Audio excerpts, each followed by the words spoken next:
कहानी क्या है? कहानी है भारत की आत्मा के विज्ञान की, कहानी है योग की। क्या आपने कभी सोचा है योग आया कहां से? क्या यह सिर्फ आसनों का अभ्यास है या कुछ और भी है इसमें? करीब 5000 साल पहले सिंधु घाटी सभ्यता में कुछ खास मोहरें मिली। इन पर ध्यान की मुद्रा में बैठे व्यक्ति दिखते हैं, स्थिर, शांत, साधना में लीन। यहीं से योग के बीज पड़ते हैं। जब इंसान ने पहली बार अपने भीतर झांकना शुरू किया, फिर आया वेदों का युग। ऋग्वेद में पहली बार योग शब्द का जिक्र हुआ। संस्कृत में युज का मतलब होता है जोड़ना, आत्मा को परंपरा से जोड़ना, आत्मा को परमात्मा से जोड़ना। अथर्ववेद, यजुर्वेद और उपनिषदों में योग की समझ और गहरी हुई। प्राणायाम, तप, ध्यान, वैराग्य जैसे शब्द सामने आए। कठोपनिषद कहता है, जब पांचों इंद्रियां और मन शांत हो जाए वही योग है। योग का मतलब सिर्फ शरीर नहीं, चेतना की साधना है। महाभारत के युद्ध में जब अर्जुन के मन में भ्रम था, तो श्री कृष्ण ने उन्हें जो ज्ञान दिया वो केवल रणनीति नहीं थी, वो था जीवन का योग।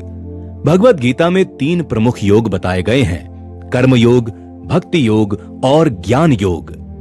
इस तरह योग बना एक जीवन शैली, सिर्फ साधना नहीं, जीने का तरीका।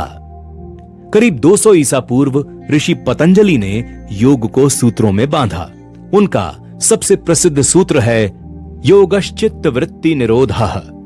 योग है जब मन की सारी चंचलता थम जाए।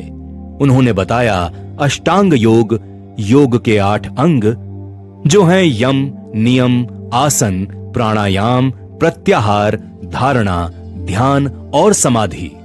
योग हजारों वर्षों तक भारत के आश्रमों, गुरुकुलों और परंपराओं में पनपता रहा। फिर आए आधुनिक युग के महान योगी स्वामी विवेकानंद, परमहंस योगानंद, तिरुमलाई कृष्णमाचार्य और BKS अयंगर, जिन्होंने योग को पूरी दुनिया में फैलाया। आज योग अमेरिका से जापान तक, स्कूलों से अस्पतालों तक, हर जगह जीवन को बदल रहा है। भारत ने योग को केवल एक प्राचीन परंपरा नहीं, बल्कि एक वैज्ञानिक चेतना के रूप में फिर से दुनिया के सामने रखा।